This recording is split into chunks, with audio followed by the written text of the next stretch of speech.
Hello, everyone. This is Tom Fox back again for another episode of the award-winning Everything Compliance. We are recording this on October 31st, so happy Halloween to everyone, and we hope you have a very profitable Halloween for those who engage in such activities. So we have the quartet of Jonathan Armstrong, Karen Moore, Matt Kelly, and Karen Woody. So we're going to start with Mr. Armstrong, and we'll go over to Matt, Karen Moore, and we'll finish with the professor. We have time. I might slide in with a few thoughts on the NBA gambling scandal, but if not, you guys go full bore on 15 or 20 minutes and we'll have some fun. Mr. Armstrong, what is on your mind today? Yeah, thanks very much, Tom. I've been on a sort of, I guess, a mini tour of the SCCE in Nashville, Relativity Conference in Chicago, and the New York State Bar Association Conference in Hamburg. And obviously, the topic du jour at all of those has been AI. And in addition, we're starting to see the sort of almost like the shakedown of the EU AI Act and how that's being interpreted in Europe. There's obviously quite a lot of activity around things like AI literacy that we've talked about already, which is obligatory from February gone if you have AI that touches Europe. But Italy has just passed its own AI legislation, which is meant to sort of, I guess, fit hand in glove with the EU AI Act. And the intention is manifold, but part of what it's looking at is the undermining of restricted professions by AI. For example, I've a friend of a family member who died because he Googled quack remedies on the internet, how to cure cancer by drinking bleach, and unfortunately ended up not curing himself, but hastening his own demise. And so maybe I'm oversensitive to these type of things.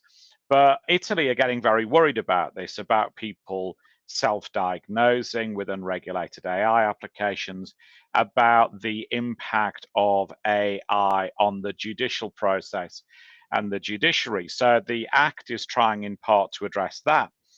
And in Hamburg, I had a panel of judges discussing AI and how that might have an effect on justice and the future of the court system.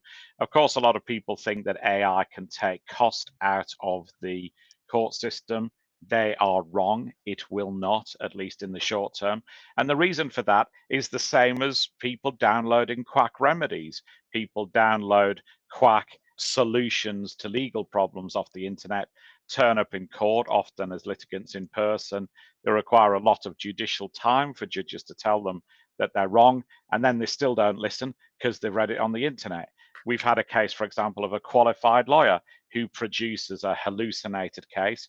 By the way, hallucination equals lie. We use hallucination to sort of dress up something that is just an untruth. He produces a hallucinated case in court. The judge or the tribunal chair says to him, "Are you sure?" He says, "Yes, I'm sure." They say, "We're going to need some persuading. We're going to adjourn for lunch early. Produce us a transcript of this case if you say it exists." And he uses his lunchtime to go to ChatGPT and say, "Court doesn't believe me. Produce me a transcript of this case that you've mentioned," and gets another 9 pages of guff that he hands into court. So that's disturbing enough, and the impact on the judicial system. But even more disturbingly, I had judges from Germany, US, and South Korea on the panel in Hamburg. And one judge, who I'll respect the sanctity of the room, said this is sort of not the worst problem. The worst problem is that we have discovered hallucinations in court judgments, and that basically some members of the bench are lazy enough that they've outsourced the judgment to AI. They might have decided which parties won, but they've then let AI generate the judgment that justifies that decision. And that, so he said, often those errors have gone unmissed because both parties effectively have shut up shop. One's lost, one's won, and they've gone away. And then we had a wider discussion about actually what happens in that case. So the appeal process might take 18 months. Obviously, I know in the US, you might go along to the judge's clerks and say, a mistake has been made. Can we correct this? In the UK, there's something called the slip rule. But apparently, in other jurisdictions, that just doesn't exist. So you'd have to go through some sort of appeal process, which is endless. And so I think hallucination is a big problem in the law. We're up to 487 cases, I think, this morning in 22 countries. It doesn't just affect the UK and the US. Countries like Tanzania, Trinidad and Tobago, Zimbabwe have had issues with hallucination. And then I think it also affects corporations. I was talking to a lawyer this morning who does sanctions and export control business. And he says that a lot of the simple queries, can I export from A to B, he believes are now being answered by AI. So his practice has moved from getting relatively short, simple queries from clients to disastrous things like, for example, we understood Norway was in the EU, so we've exported a whole load of stuff to the EU because ChatGPT told us it was. And I think it's interesting that whole saving time, saving money gift of AI does work with some AI applications, but not all. And then my really final point on it is liability for AI. So a lot of people will say, we're not dumb enough to use unlicensed product. We're going to use Copilot and we're going to pay a proper license and we're going to have enterprise grade AI. But have you looked at the terms and conditions? A recent survey says 88% of vendors cap their liability at the annual cost of the software. So if you're only paying, let's say, $10,000 for that software, but it makes a $500,000 mistake, you can collect your $10,000 if you win, but not the balance. And only 17% of AI vendors give any form of compliance warranty, apparently. So this is an area where not only is some of the outputs unreliable, but also your ability to do anything about it when you act on that unreliable information is limited. So why should compliance officers care? I think, firstly, because it illustrates the whole issue of AI literacy, the need to educate people in the business that AI has its upsides and its downs. Is that the compliance officer's job? I don't know. But as I've said before, nobody in the organization seems to own it as their job. If you look at CISOs, for example, I'm speaking at a CISO conference next week. CISOs don't think it's their job. They think it's compliance's job. I'm not laying down a ground rule for your organization and whose responsibility it is. I'm just saying somebody has to be responsible for it. Somebody has to have an education program, and somebody has to look at use of AI and whether the boring stuff like indemnities are sorted out. Because another panel in Hamburg told us that insurers are saying, we're not picking up the tab for that. So it's not going to go on your regular insurance policy. Who is going to cover that loss? And what are you going to do to manage that risk? Matt, do you have a question or comment for Jonathan? Oh, many things. And you should know that even when we're done discussing this AI, I know I'm up next on the roster and I have other AI to talk about. Good. But Jonathan, what fascinates me is that if you take some of these arguments now that people are making about AI and you reimagine them with human employees, none of this would make sense. And Mm. it points to how the legal and regulatory framework for how are we really going to use AI, this is nowhere near ready for prime time when AI is rushing on stage. I was on a webinar just yesterday where somebody gave a great example about hallucinations. Imagine you have an employee who is really great 97% of the time, but they have an error rate 3% of the time. It's not the error rate that matters. It's the nature of the error. You have an employee who 3% of the Mm, time gives you the wrong answer because they just make stuff up. That's a hallucination. What mm, would you do with an employee like that? You would fire their rear end before Friday. And you just it wouldn't work. Nobody would stand for that because of the nature of the error. Or to your point about liability for AI and that software vendors are only going to cover the cost of the software. So imagine you have outside counsel, they give you a wrong answer, and that firm says, "Sure, we'll indemnify you for the cost of the monthly retainer." mm. If somebody proposed that, there would be a mob of general counsels with tar and pitchforks and torches burning that firm to the ground. But it's going to be okay if it's a virtual lawyer giving virtual advice. Like, it's not supposed to work that way, period. So I have all sorts of concerns about that.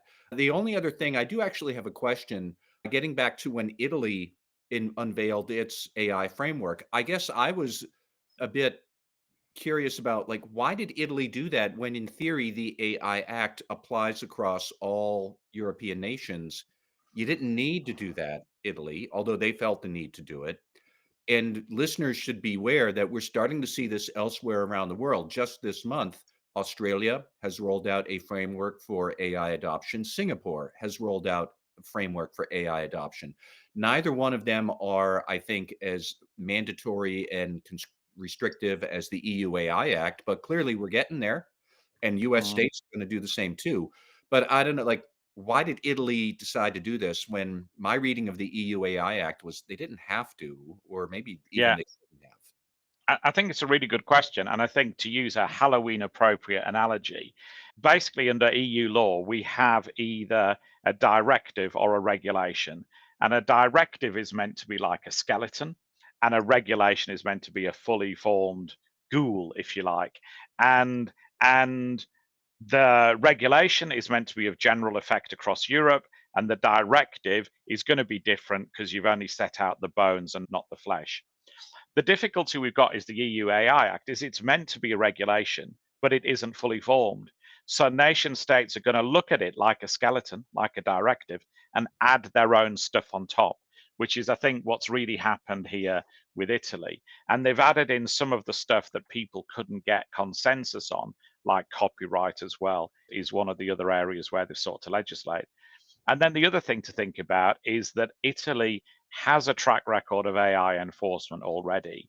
The Garante, the Italian Data Protection Authority, has probably brought, I would say off the top of my head, 140, 160,000 dollars worth of fines. So they've fined Replica AI, they've suspended ChatGPT for a while, they've fined Clearview AI for biometrics. They've taken action against a local authority for surveillance cameras. So they've been very active in terms of AI regulation, and that just seems to be an Italian thing.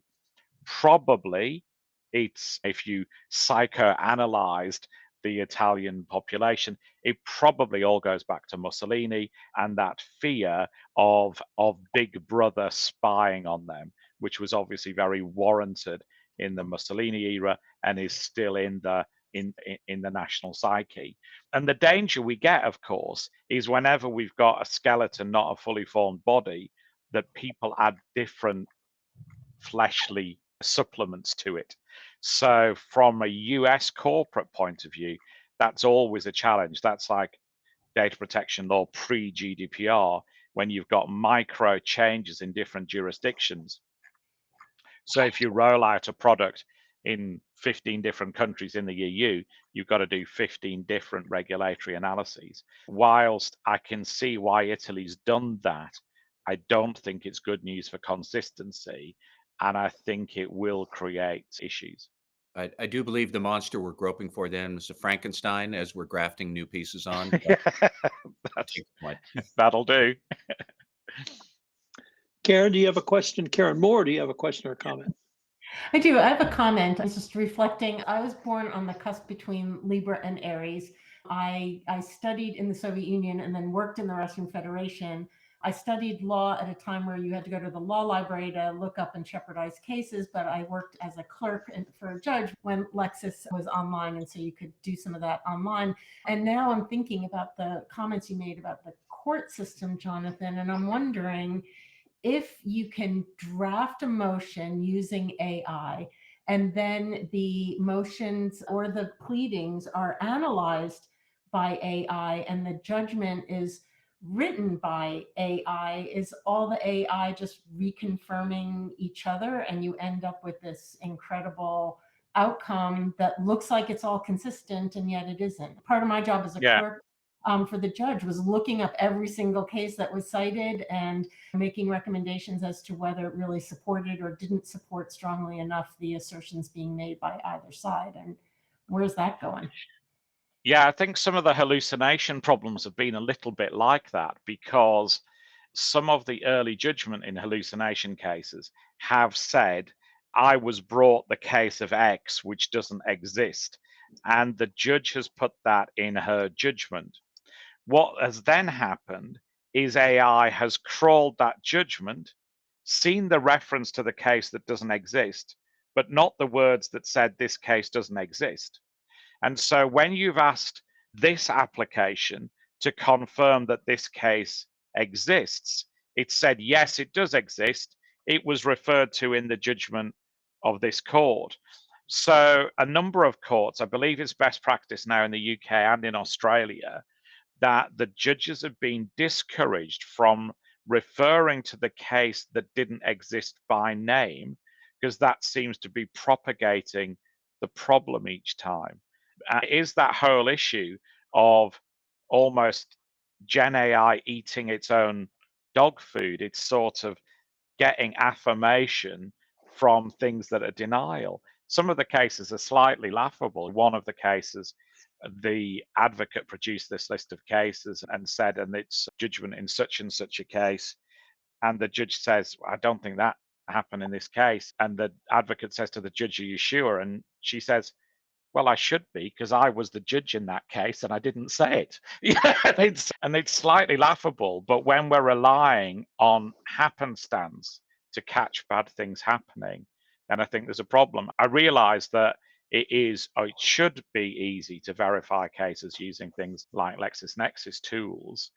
But of course, maybe 50% of the problem, maybe slightly more, is lawyers who are self-represented and they don't have access to those paid for tools. They're just relying on free to air stuff, which can be inaccurate. I have a few thoughts. First of all, judges always make mistakes, and there are mistakes in every opinion. And sometimes you can get them corrected, and sometimes you can't.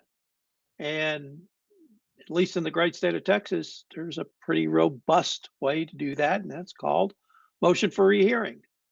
And if you file a motion for rehearing and you point out to the court, you've made a mistake on this case, and you're right, and it's a good day for the judge, they might grant your motion. So judges always make mistakes. Number two, I've been a software lawyer since 2004. And if you've never read a software contract and you're on the other side of that, be prepared to get screwed. Because one, there is no warranty because you can't give a warranty on a million lines of code. Number two, you're right on the limitation of liability. Typically, it's for the cost of the software. And three, you can forget an indemnity because it's generally limited to intentional conduct. Now, there should be open negotiations over these, but there never is. Because one, customers always take them. And two, when you push back, lawyer for the software company goes, oh, we don't need your $3,000. Thank you very much. The imbalance in negotiating those contracts, it can be very large. And I've had a few enterprise clients. E&I was one of them that actually we had to go through the contract word by word, and I had to explain all that to them, and they just scoffed at me. Unless you're an enterprise customer with a large amount of negotiating power, you're going to get those. But that's been around at least for 20 years. But mistakes are always made. It's just a matter of correcting them. Professor, do you have any thoughts on any of the legal topics we've touched on for this topic? No, but I love that. I love that law is and judges are very fallible. That's a tricky starting point to jump from, but fair. Welcome to the great state of Texas. All right, on to Matt Kelly. Matt, you can continue the AI rant. I'm going to take it from a different perspective here, that we have some really interesting research that came out the other week from EQS, which is a compliance vendor, and a German compliance association known as, let me make sure I get their acronym, that they are known as BCM. I will not attempt to pronounce the German name, because if I did, we'd be here all afternoon. But they looked at large language models such as Gemini, ChatGPT, Anthropic, to see how good those large language models are at handling various types of compliance tasks. And it's really interesting because it shows that at discrete tasks, most of these models are pretty good. However, that doesn't necessarily mean that you can easily slot them into a big functioning compliance program, because there are a lot of risks around model management. I guess that's going to become a thing now that compliance officers really need to appreciate. So let me first take a minute to unpack what EQS and BCM did. They looked at 6 large language models. So these are the real frontier models that we're spending $2 trillion and we're building data centers the size of the moon to process it and all that stuff. These are the real brains that run AI. And most of the AI apps you're encountering when you see a compliance vendor who says, hey, we use AI, they are reselling the brains from one of these large language models. They've layered their product on top of that. We'll get back to that in a bit because that's an important detail too. But they looked directly at the 6 models. They gave them 120 different compliance tasks, such as evaluate this whistleblower report, interpret this conflict of interest disclosure. What else do we need to know? And you could read all of that in the report if you want. 120 different compliance tasks. And then they assessed each one. How well did it perform? All 6 performed pretty good. Somewhere between pretty good up to excellent. So the best that they found with the highest overall score was Gemini 2.5, which scored 88%, if I'm looking correctly, 87%. Now, what does that mean? No, it does not mean they are 87% as good as a human compliance officer. No, it does not mean they are good at 87% of compliance tasks. It's a bit of this nuanced, generalized score. If you score 87% on a math test, does that mean that you get 87% of all problems? Not necessarily. It means you're pretty good at math, but there's a long list of potential math problems you'll encounter in your lifetime. But they also then broke down those 120 tasks into different types of thinking: data extraction, data analysis, content generation. Some of the models were better at some things than other things. So, for example, Anthropic had a lower overall score than Gemini, but it scored higher than Gemini on data extraction. But it scored worse than Gemini on data analysis. And then ChatGPT scored better at data extraction and content generation, but worse at data mapping and much worse at gap analysis than Gemini did. So think about what that means if you're a compliance officer and your CFO is saying it's time for us to integrate AI into our program. How are you supposed to figure that out? Would you use ChatGPT for some things, but Anthropic for other things, and then Gemini for other things, and you're going to use multiple models for exactly the tasks that they're the best at? Or are you going to use Gemini because it's pretty good at most stuff, but it's not necessarily going to be the best at certain things, but maybe you don't have to worry about those things as much, so that's okay.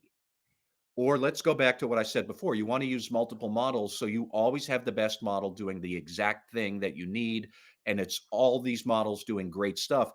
Your IT manager and your CISO are going to strangle you if you propose that, because it is going to be a humongous problem for them thinking about IT governance and cybersecurity and everything else, because you have multiple models doing everything awesomely instead of one model that's pretty good at most stuff most of the time. All of that, by the way, let me just say, remember 10 minutes ago, we said 3% error rate where they make stuff up. Okay, Gemini's great most of the time at most things, except, the 3% of the time where it makes something up and you have no idea if it's trustworthy or not. So you still have all these traditional risk assurances you need to think about. That's one big issue. The other big conclusion that they found was that the performance of these models can change radically over time.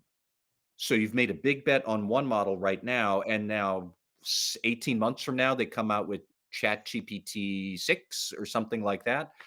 Other people tell me we do not have enough energy on the planet to be able to deliver ChatGPT 6, but whatever, you get the idea that what if a new model comes out in 12 or 18 months that's going to be even better, but you've lashed yourself to the mast of a different model? How are you going to handle that? Now, let me get back to the vendors because I said this would be important. All of the vendors who are coming to you with AI capabilities, they are all relying on one of these 6 or 7 models in the world. So, are they telling you that? Are they disclosing which model they're using to you? Is that model in step with what you want to do? What if it's not? What if they've decided to switch from one model to another model? Has your contract declared that that fact will be disclosed to you? How are you going to assess how they're training and testing that AI model for their product before they resell that on to you? Long-winded way of saying that yes, AI is really capable at a lot of point-specific AI compliance tasks. It's not perfect, and the risks of imperfection could be considerable, especially the nature of the imperfection and the nature of the flaw. But there's still going to be an awful lot of third-party risk management you have to think about. There's going to be an awful lot of risk assessment you have to think about. And when we go from point-specific task where AI is awesome to I'm relying on AI to manage a whole host of processes, it gets a lot harder. And I am still unconvinced that AI is ready for prime time. All of these 6 models, by the way, let's not forget, they do not make any money. At some point, they are going to ask for more money because if they do not, they will eventually lose money for real and go out of business, as all money losing businesses do. What happens when they triple, quadruple, quintuple the price that you are paying? They are giving it away at a discount now to lock you in for later when they put the screws to you. Do you have a threshold at which point you'll say, this is no longer worth it? I'm going to go back to using people. Spoiler, the answer is no, you don't. Nobody has thought of this yet. But when you look at the underlying economics of these AI data centers and the AI models, everything's going to be great and it's going to be awesome when everybody's paying 2 trillion a year by the year 2030 to make AI profitable. Nobody explains how that happens. So let's just be aware that AI has tremendous capabilities with a whole lot of risk that you're going to have to manage. And by the way, the money doesn't yet make sense, and there's no clear path to when it will. Think about it. That is all. Karen, Woody, what do you have for Matt? I have a question about this, the premise even of the questionnaire, of the test, I guess. They gave all these. And that is, and I think you said this, that the 100%, the gold standard here is actually not a human, though. So I guess my question is, if we do go back to people, like, really what we're trying to get at is that delta between what maybe is the best human score on this versus the AI. Because if we can take as a given that no one's going to ace this, I guess that's sort of my question, is that I see your point about all the risks and all the sort of potential issues with AI, but I could also just have a terrible chief compliance officer, I guess, too, if I were a company. That was my question. That's fair. You could. And I do think that I'm still myself not entirely clear on how we take these test scores for software and try and reimagine what would that look like with people. Keep in mind, most of the time, you wouldn't have a single person doing all compliance things. I know there are some listeners there saying, dude, that's exactly what my compliance program is. It's just me. But you get what I mean, that compliance is a bunch of processes that a human handles soup to nuts. And what we're looking at is more compliance broken down into fundamental tasks and how well can software do that. Interestingly enough, I also happened to see another AI person I know, and he was looking at AI agents trying to develop software. And they're taking the same sort of approach that software development has many different phases and processes all into one big process of developing code. So the agents are trying to track it down and break it down, and each agent is dedicated to a specific thing. And he said, you're pretty good at their specific thing, but the agents still can't talk to each other to develop a whole piece of software like a human software team would. And he came across one instance where two agents were talking to each other in an infinite loop and nobody knew it. And they racked up $50,000 in compute time. And it took humans 6 weeks to undo the mess that these two agents had done. So those are the kind of things that we're going to struggle with, I think, is to reimagine how much can we trust certain AI agents on certain tasks? How much can we trust a certain big brain that we're using as a tool rather than an agent? What about, can the humans do this or not? And go back to my 3% error rate thing again. If you had a human who made stuff up 3% of the time, you'd probably fire them. But if you had a human who was really trying and made small errors 3% of the time, but they were working at it, you probably would not fire that person. You'd probably train them to get the error rate down. And you would probably have a whole pipeline of talent management that they're brought in at the start as a compliance analyst. So if they're wrong 3% of the time, it's not going to derail the whole company. So I don't know that I really answered your question, Karen, but it's a good one that we're still struggling to figure out. How does AI really reflect how humans work and how does it not? And if it doesn't, how do we manage that? And I don't think we know. Mr. Armstrong. Yeah, I think that you made a really good point about, paraphrasing horses for courses, that quite often we use specialists for different things. We had a trial with some real data and a real case last week on subject access request responses. So subject access requests under GDPR have got way more aggressive, particularly from employees who've just left or think they're leaving. And I've got at least circumstantial evidence that AI has made that worse because you're getting more aggressive, more detailed requests that are talking about case law, etc. So we've rigged up a tool using some existing e-discovery software that's proven, been in existence, developed from technology assisted review, so got a long lineage of testing. And we tested that on subject access request responses to get it to select relevant documents, prepare them for extraction, do redactions. And it was pretty good at a lot of stuff, to be honest. Because we're super cautious, we took 15% of the rejected documents to test it. So the industry average seems to be 10%. So we took 15 and manually tested them. You're right, Karen, it's somewhat subjective. So which human do you get to test it? And would they reach a different decision? But we were pretty happy with the results. So I'm not saying that I'm against AI completely. I think there are good AI applications. I spoke at an event with Ground Truth Intelligence this week, and we demoed an AI, or we looked at some results from an AI due diligence tool to do third-party due diligence, which I thought was pretty good. So there's tried and tested tech out there, but I think that's in niche specialist products rather than relying on Gen AI to all of a sudden become a specialist in that particular area. And I guess it's a difference between, is Gen AI good as an intern? Probably yes. Can it get through a lot of work and help suggest answers? Yes. But you're still going to need some sort of specialist application to do the specialist stuff. And I guess what you still need is the as well, the human in the loop. Human in the Human in loop. the loop. Yeah. Jonathan, I would just want to say, I do think one interesting point you raised there was that people seem to be using AI to make more fulsome and aggressive subject access requests. Yeah. We all need to remember that as much as we are using AI to streamline operations and save time, others are using AI as well. And it seems like you're going to need every single bit of spare time you can get, because other people's use of AI is going to wind up putting tremendous burdens on you. Yeah. Don't even get me started on fraud. That great, your Mm. anti-fraud program is working like a bullet train, because anti-fraud is going to be swamped by AI-driven fraud. We don't have an answer for that yet. Data Mm. subject access requests is another example of the same thing. Other people using AI is going to leave you reeling, and we need to think about that too. Yeah.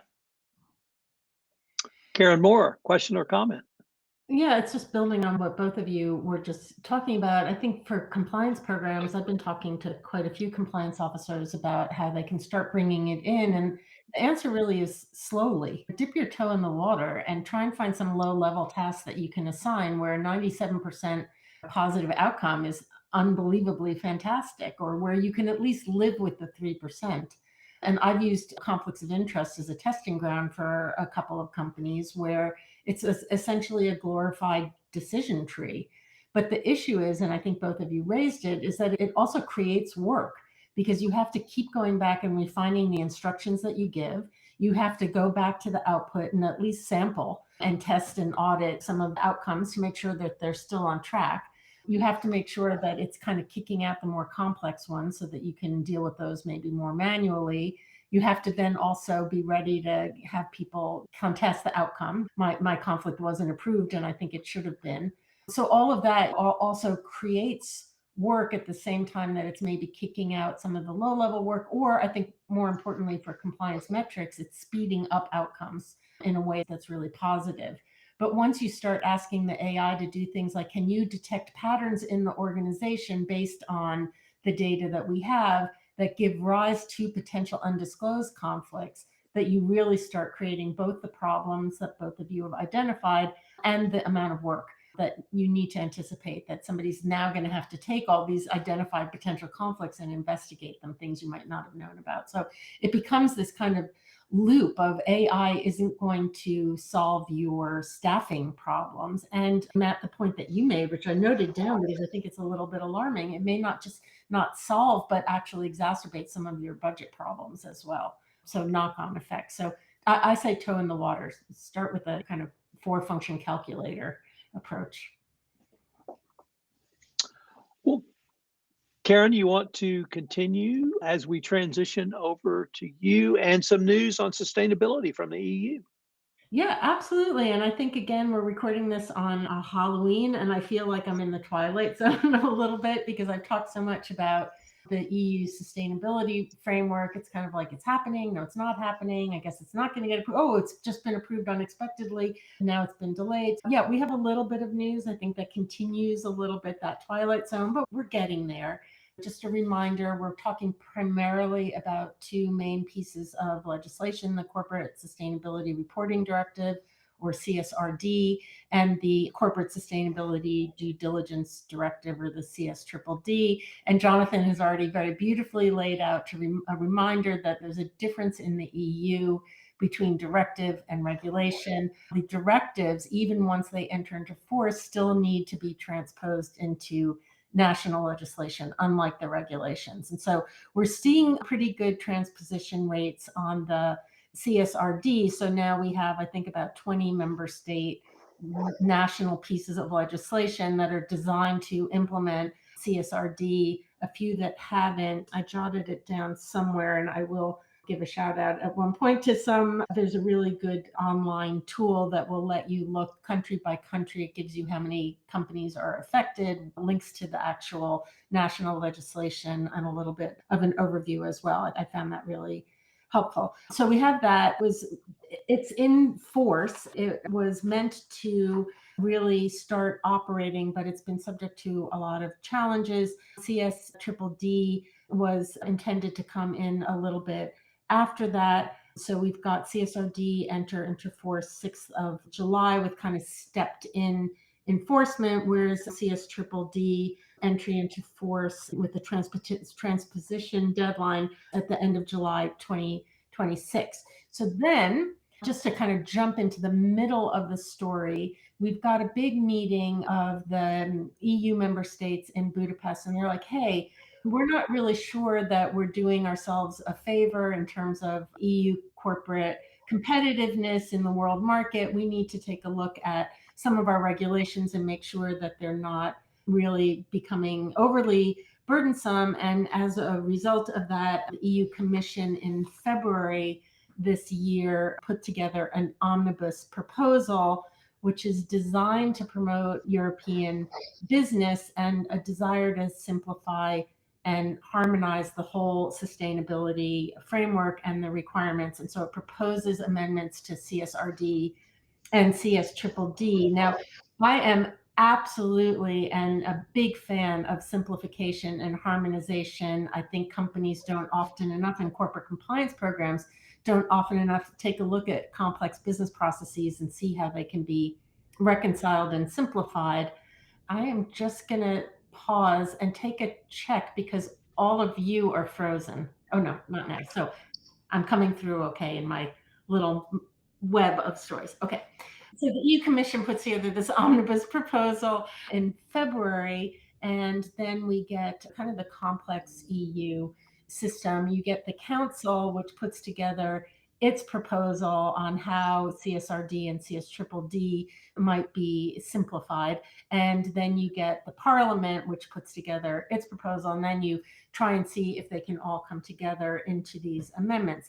Now, the difficulty, I think, in simplification sometimes is oversimplification. And in short, the proposed amendments to the CSRD that were part of this omnibus proposal reduces about 80% of the in-scope companies. So now you've kicked out requirements on sustainability reporting for the bulk of companies either operating in the EU directly through EU incorporation or through subsidiaries. And it recommends an increase to in-scope to companies that have 1,000 employees, if they're EU companies, and $450 million in turnover, which is up from 50 million in turnover, which was the Commission proposal. And then the non-EU companies, it's 450 million in EU generated net turnover, which seems aligned with both the Council and the Commission. So that one looks pretty robust. And then you have the CSDDD recommendations, which will kick out about 70%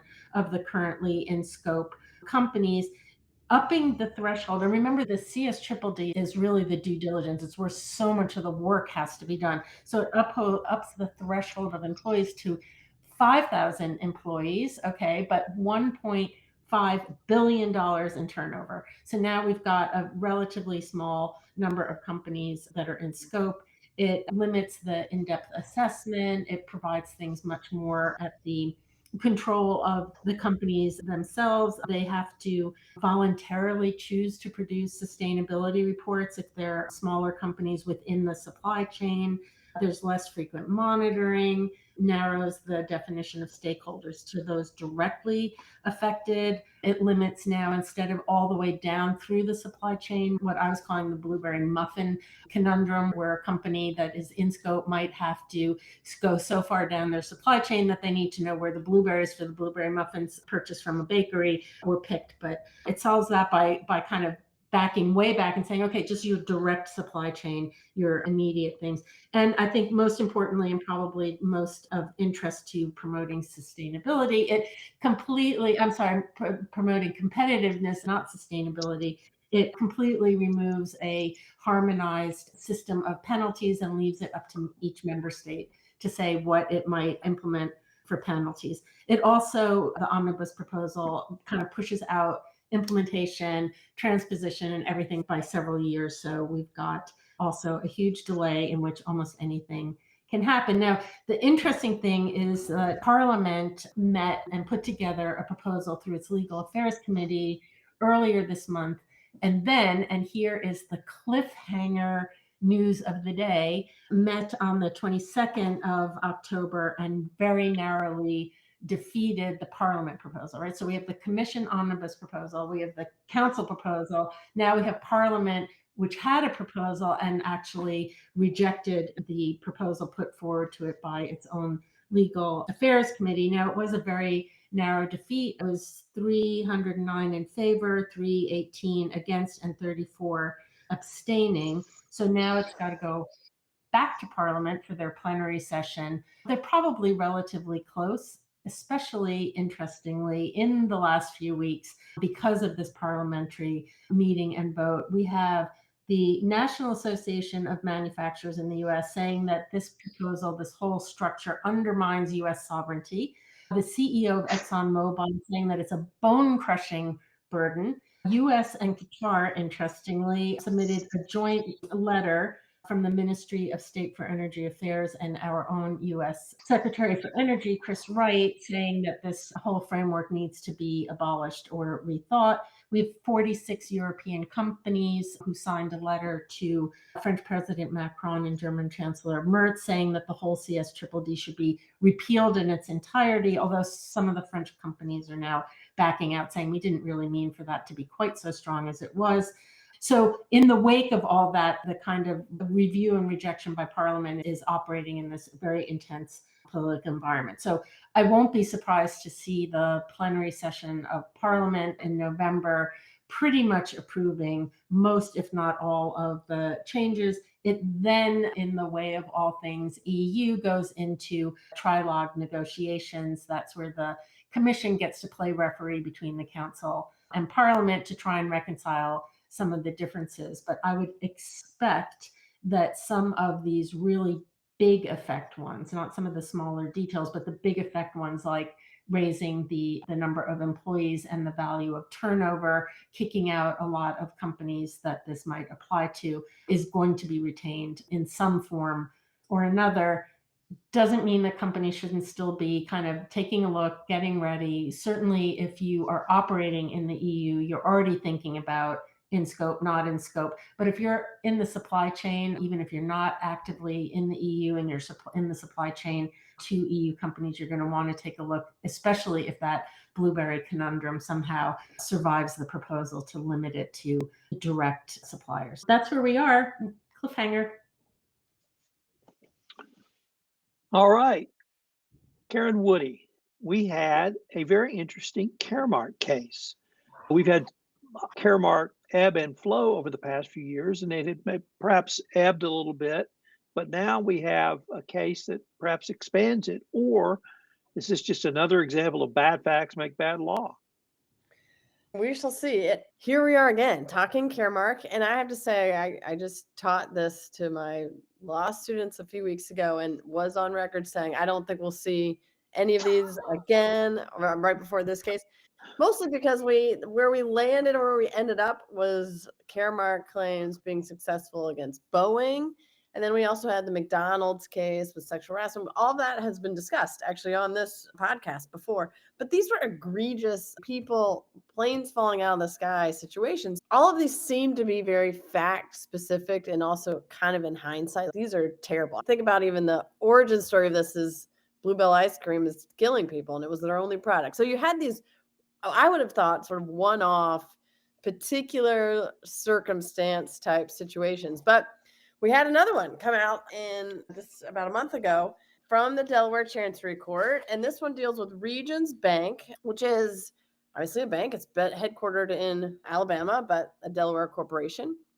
And sort of the backstory here is that this all deals with overdraft fees. So the context to this involves the CFPB, the once robust agency of our government that usually went after banks or other type of lending institutions.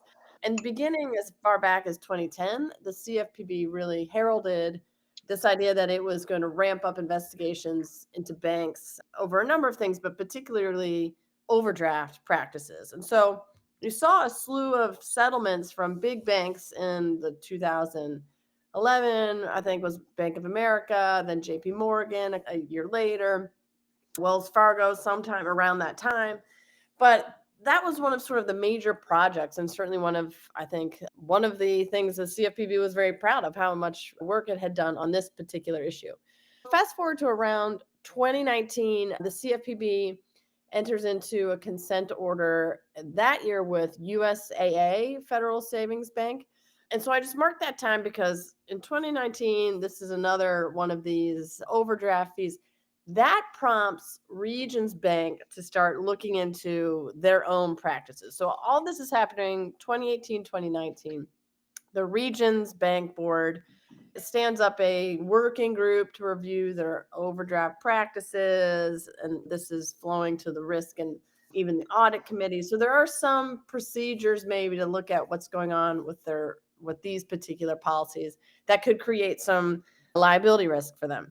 Around the same time, that board receives a draft complaint from the company's former general counsel or deputy general counsel, but his name is Jeffrey Lee, so it's deemed the Lee complaint. And in that complaint, he alleges a number of things, some of which seems a little off the wall, including things like he was subjected to reverse discrimination when they hired a woman instead of him, because he had since left the company. But he says he claims he's fired over all these same things. So he has some sort of out there allegations. But one of the allegations in the complaint is that he details the bank's history of violating regulations around the overdraft fees. That alone was something that maybe should have raised eyebrows, is the thought. So when that happens, again, November 2019, he is saying, by the way, I've raised this, working group is not even doing anything about it, and they're not even actually empowered to stop this practice. And so all this is baked into this complaint letter. The company at that point engages the law firm of Buckley, formerly Buckley Sander. A lot of my actually former colleagues from Skadden went over to Buckley, and they did this work all the time, the CFPB work. And they undertake a bit of a internal investigation into this and send a memo with certain conclusions to the audit committee, which the company doesn't exactly do much about initially. Around the same time, COVID hits, so in 2020, and the bank gets letters from senators and others really decrying the use of any overdraft fees sort of in this national crisis era. So those data points are all sort of in the mix. When, sure enough, in 2022, the CFPB comes knocking at Regions Bank door. And lo and behold, they end up entering into a consent order that involves 141 million in overdraft fees and things like that. So they end up having a deal with the CFPB that required them to pay a $50 million penalty, and all in addition to that 141 million in fees that should go back to consumers. So all in 191 million. Again, as we could all set our watches to, there's of course a follow-on shareholder complaint on this.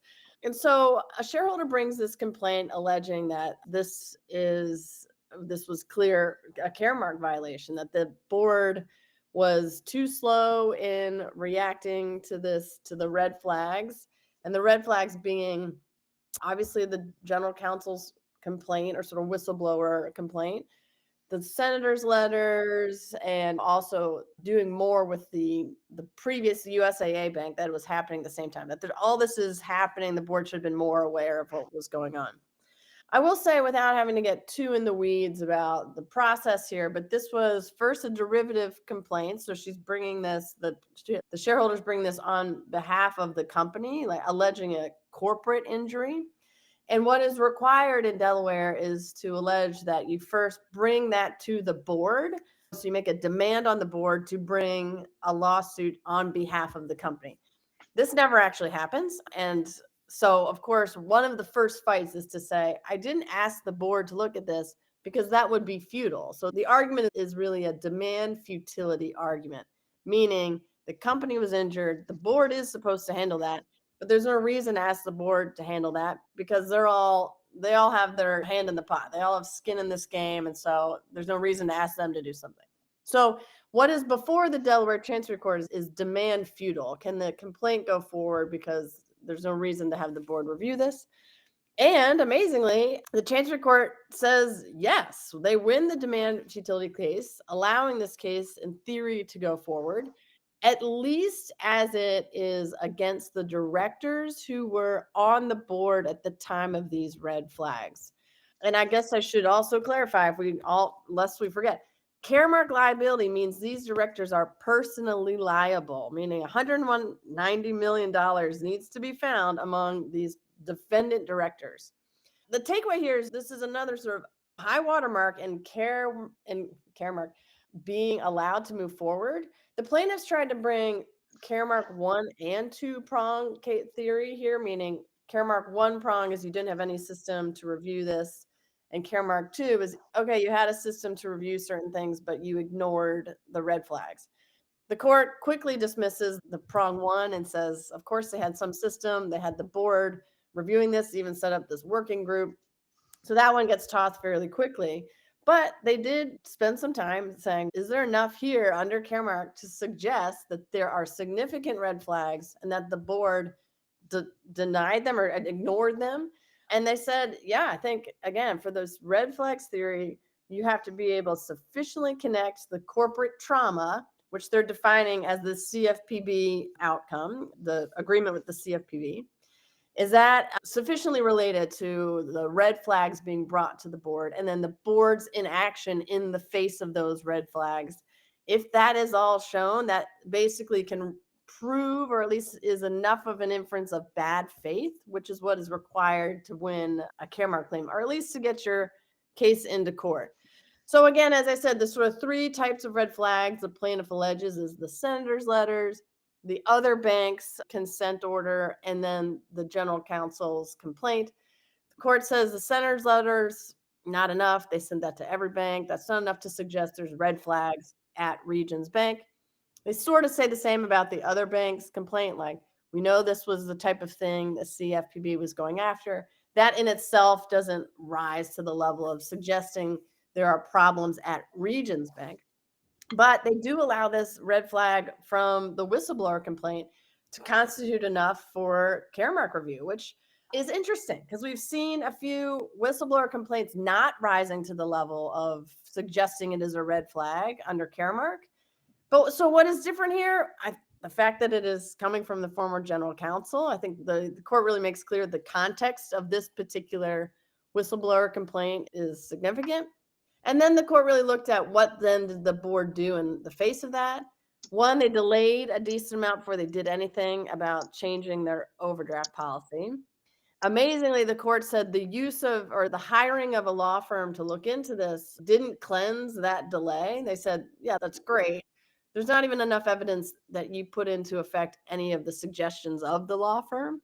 So all these things sort of in the broader context suggest that demand was futile, that the board at that time wouldn't be able to review whether or not there was a corporate injury because they were likely acting in bad faith.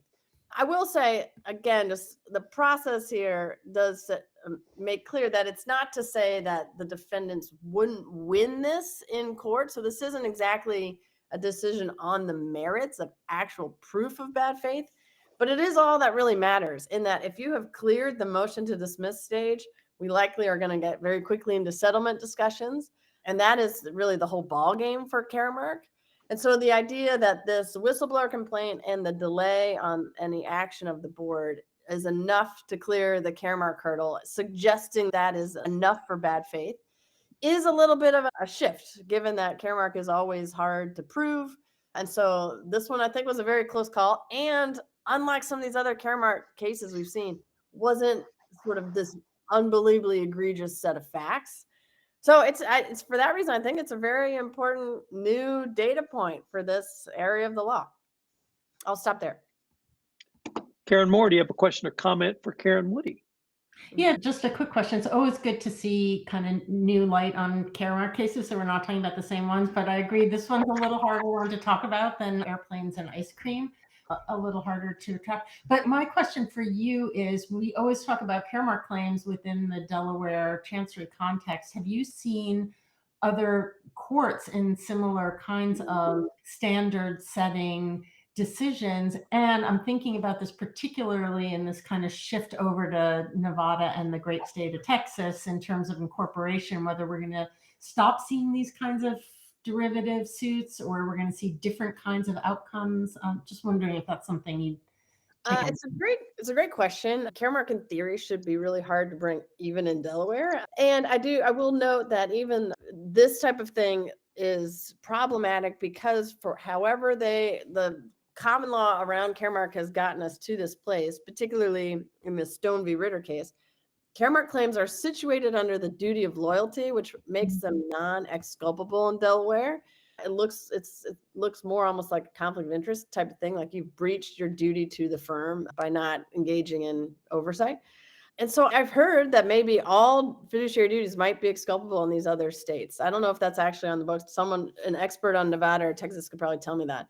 But I imagine the duty of care will remain exculpable in the other sort of leading states to compete with Delaware, and maybe even the duty of loyalty.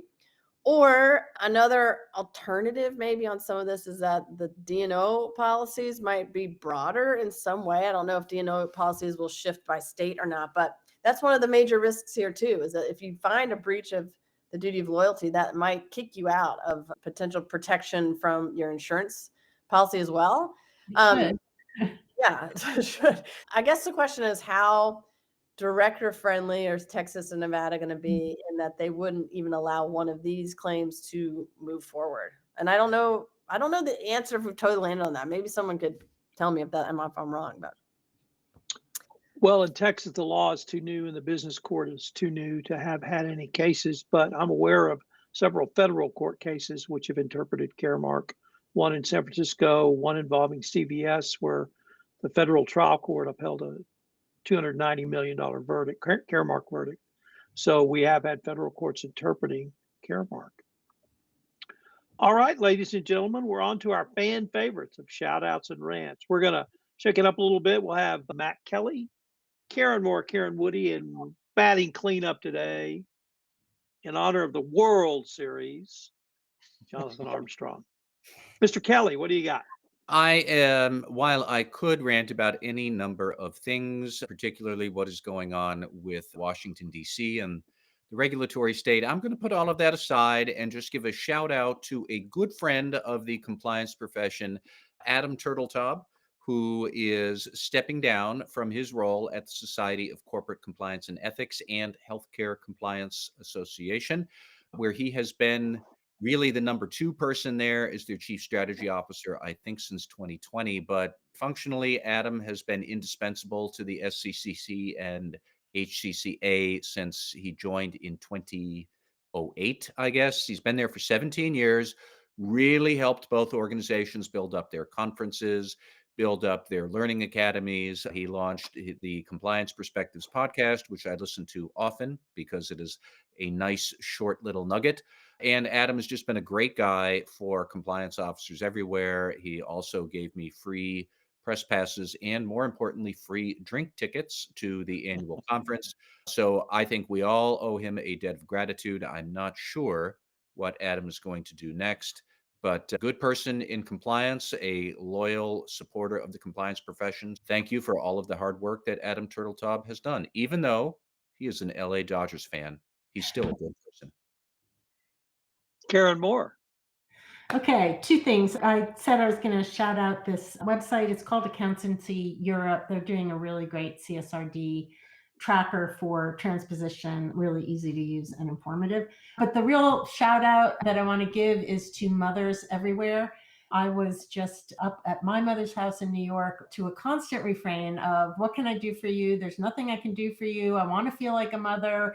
Let me do something. Tell me some. And I said, what you could do is stop asking what you can do for me. I just want to tell mothers that if you have been successful, that by the time you have a 60-year-old daughter, they don't need anything from you except maybe some unconditional love and maybe kind of a lack of criticism over their haircut. They just want to be able to spend time with you. If you've been successful, you don't need to do all that much.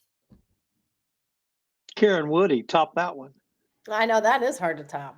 I also am going to have, I guess, a bit of a shout out and voice of encouragement and admiration to some extent for all those who are running for office. We have an election coming up here in the States very soon on Tuesday, and I probably don't want to be overly political on this pod, but I am just hoping everyone gets out to the polls and that the best candidates win. And I, again, admire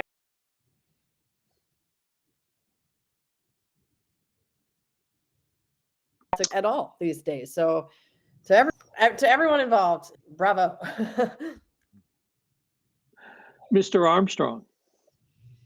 It'll shock people to know, first of all, I prepare. Secondly, I've got exactly the same result as Mr. Kelly. So I'm going to do what might be an everything compliance first, and maybe we'll shout out to the same person. Adam Turteltaub was on my list as well.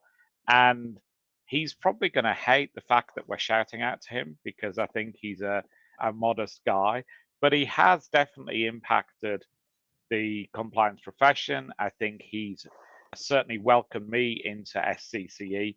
I got an introduction into the organization from Greg Traguba, maybe 2014, I think. I knew nobody other than Greg and Adam, and went into a room of whatever it would have been then, 250 people at SCCE in Europe. It's always a bit of a leap of faith, isn't it, when you go into a new organization and walk into a vast hall of people you don't know. And Adam was extremely welcoming. He was always, to me, the sort of friendly face of SCCE. That's not to say that other people from the organization haven't been friendly as well, but he's very easy to spot with his height, of course, and his presence. And I think he was the glue that bound a lot of their conferences together. I think the LinkedIn comments have been really interesting to see the outreach into parts of the world where compliance is still a threatened profession rather than a valued one. And I think the SCCE will miss him. And like we've said already, very interested to know where he pops up again. But he can reflect on 17 years of hard work and pushing the compliance profession forward. I was going to talk about Adam, but I think you guys have done it better than I could. I will just only add one anecdote. I was in Cuba when you could still go to Cuba, and I came off the elevator and I looked up and I saw this big bald spot, and I went, I know that head. That's Adam Turteltaub. And he turned around and there he was. And he and his wife are on a tour from UCLA. She's an officer at UCLA. So I got to see Adam in Havana. But I want to have more of a cultural moment because I want to shout out to Sean Connery. Today is the anniversary, 5th anniversary of his death. And if there is one actor that I have enjoyed literally for my entire lifetime, it has been Sean Connery. Obviously, he was James Bond, but he was so much more than that. He was King Richard.